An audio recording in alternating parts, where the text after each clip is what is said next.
Hey, what's up guys? Recently somebody asked me what I think that the very first chord somebody should learn how to play would be, and I figured I'd make a video on that. Now, just to clarify, I don't always recommend chords being the very first thing that people learn how to do on guitar. Sometimes I recommend smaller chords or power chords or melodies, sometimes even exercises. So it really depends on the person, what their goals are, and what they're able to do already. But if we do decide to go with chords first, these would be the chords I would recommend starting with. Now, they're not the very easiest chords out there, but they are chords that are used in probably more songs than any other chord shapes. So, it makes sense to kind of start with those.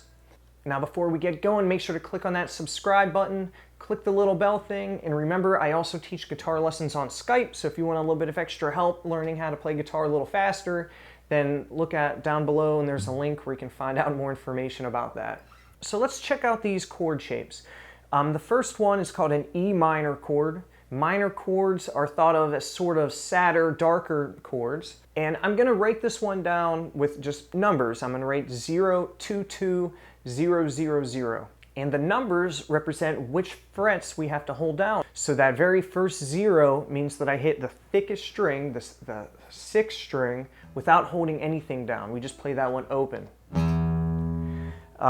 The next number is a 2, so on the 5th string I would have to use one of my fingers to hold down with the very tip of my finger the 2nd fret. So I'm going to use the tip of my finger for that one. Then we have another 2, and then I have 3 more open strings. So the whole thing would be 0, 2, 2, 0, 0, 0. So that's an E minor chord, and remember, minor chords are the sadder, darker ones. Sometimes you could even think of it as a scarier type sound. And the next 3 chords we're going to look at are major chords. These are kind of the opposite. They're happier, brighter sounding chords. And the first one we're going to look at is a G chord. That would be 3, 2, 0, 0, 0, and then 3. Now, I recommend most people using this fingering to begin with. That is the 2nd finger, and then the 1st, and then use the ring finger for the 3rd fret of the 1st string. But it's also a good idea to try to use this fingering instead. This is finger 3 followed by finger 2, and then you use your pinky for the 1st string. But most people could probably use this fingering a little bit easier. So I'm going to recommend going with that one first.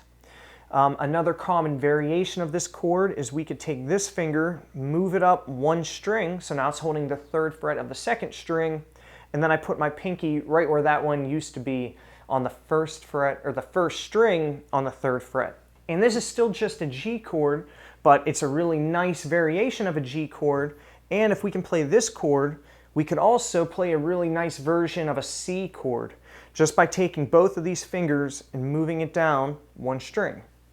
So now I would have a muted string, so I have to either not play or I have to find a way to touch that string, usually with my thumb would be a good idea, to mute that string. And now I would have nothing on the 6th string, 3, 2, 0, 3, 3. We call that a C add 9 chord, and it goes really well with the other chords that we're learning. The next chord we're going to check out is just a C chord. So that last shape we looked at when we move these fingers down, that was called a C add 9. This one is just called a C chord. So that's nothing on the 6th string. Then we have 3, 2, 0, 1, and a 0. I'm using finger 3, and then finger 2, and then finger 1 on the 2nd string. And the last most important chord that we should start learning would be a D chord. I'm not going to play the thickest 2 strings right now. So I have nothing, nothing, and then we have a 0, 2, 3, 2. Now let's look at that fingering. I have my 2nd finger is holding the 2nd fret of the 1st string. My ring finger is holding the 3rd fret of the 2nd string. And my 1st finger is going to be holding the 2nd fret of string 3. Now, all 4 of these chords, they will sound really good together. We can mix them up and put them in any order we want.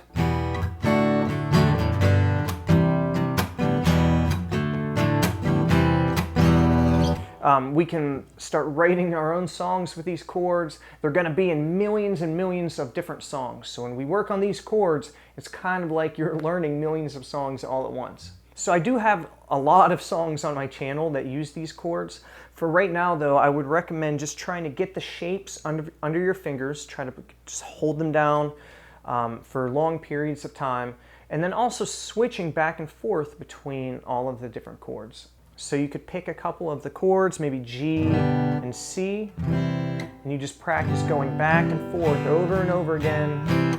And in the beginning, it's fine if we put down one finger at a time, but eventually we want to be able to push them all down at the same time.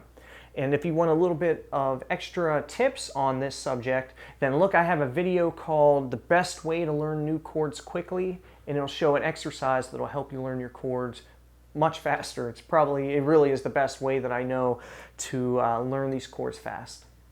So your first goal for playing guitar might be just to learn these 4 shapes and also practice switching back and forth between them. So good luck with these shapes. Let me know if you have any questions about this. Also, let me know what type of videos you would like me to make. And check out my social media. Don't forget to hit like on this video, maybe even share it with somebody. And I will just see you next time.